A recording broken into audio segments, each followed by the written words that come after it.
So maybe just the last question for this session could be, I think what you said made me think about a couple of things. Immunization, vaccines have been one of the greatest public health discoveries. In fact, one of the reasons why the lifespan increased so much, yes, definitely, is because of the availability of vaccines.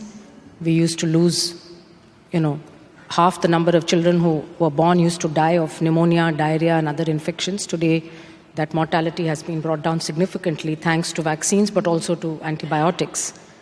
But now suddenly we are seeing a different trend. If you look at the news, every day you hear about measles outbreaks, not in some remote corner of Africa, but in France, in Germany, in Ukraine, in the United States. In fact, the President of the United States and most of the mayors and governors have been speaking up about the importance of immunization. Because if you take a disease like measles, it's not enough for me to vaccinate my child and hope that it will be protected. You need what is called herd immunity. And to get herd immunity, you need about 90-95% of the children in that community to be vaccinated. So an individual action, a parent decides my child does not need a vaccine because of whatever belief. It's sometimes religious, but very often it's not religious. And a recent survey just came out a few days ago showed that people believed in the safety of vaccines 95% and above in Asia and Africa, but only 70% in Western Europe and even less in Eastern Europe. Only 50% of people, adults, believe that vaccines are safe. So this is beyond logic, it's beyond science, it's beyond any factual information that we give to people. It doesn't seem to be working. And yet, it impacts many others. You don't vaccinate your child, but the child who gets measles and dies may be somebody else's child. And so I think it comes back to what you were saying about it's not just yourself.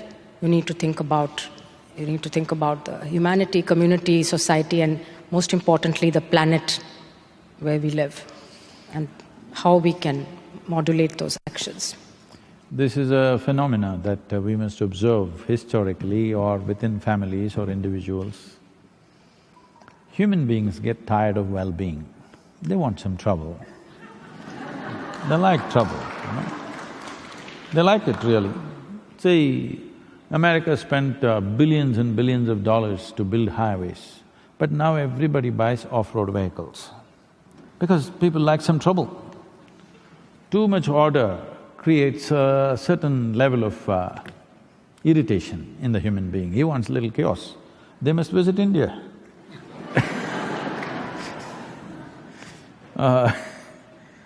So, this campaign is gaining momentum particularly in California, big time.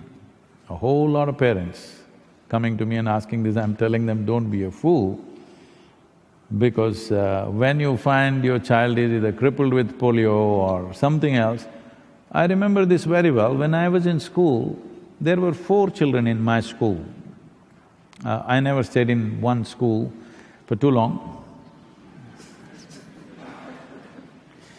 So I was there maximum 2 years, 3 years in any given school, 3 was the maximum.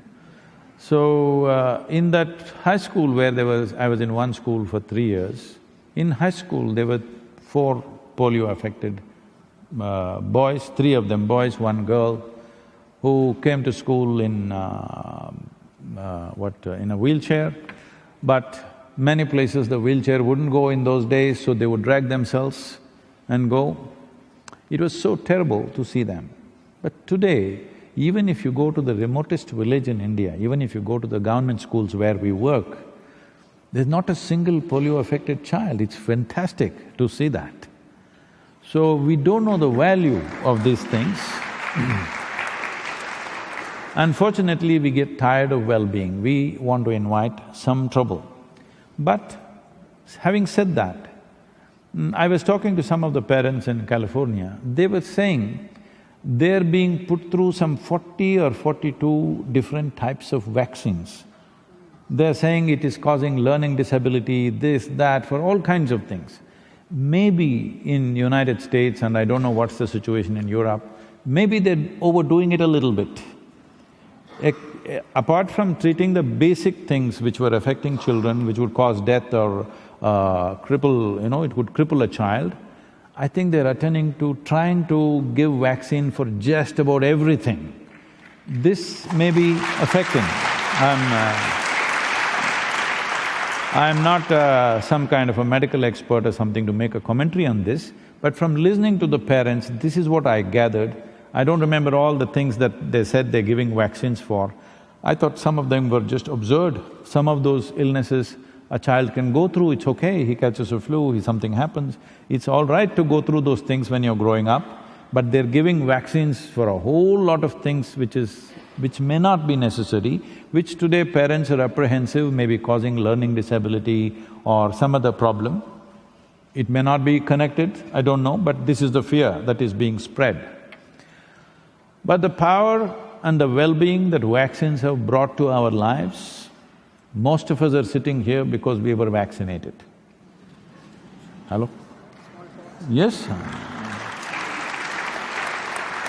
Otherwise we wouldn't be here.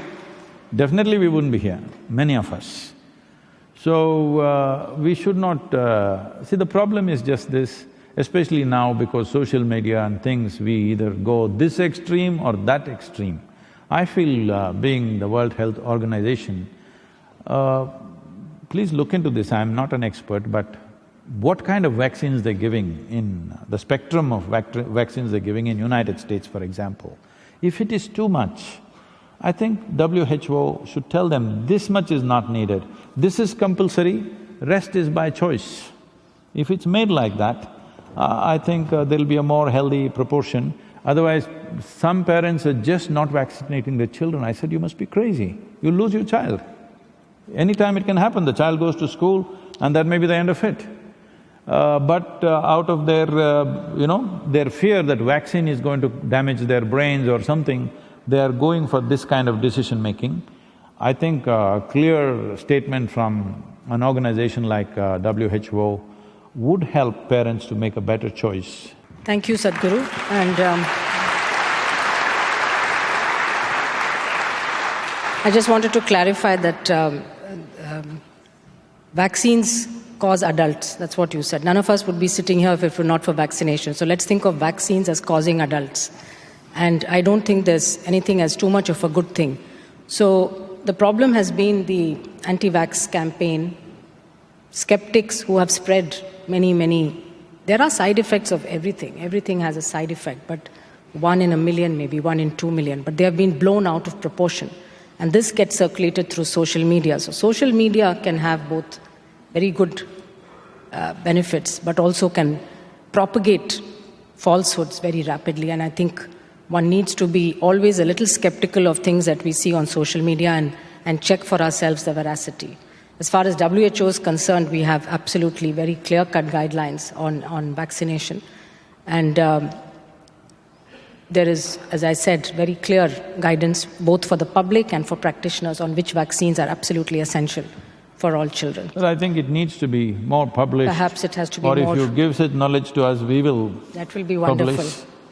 Because when I spoke to the parents, their concerns were genuine. They're not those flaky, new agey types. They're genuinely concerned that this may affect their children.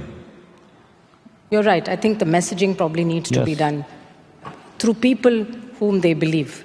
And some people believe the doctors, but maybe they also like to hear it from others.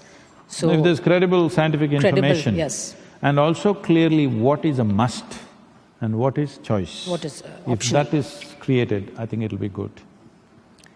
Thank you very much for this opportunity. Thank you very much. Namaskar.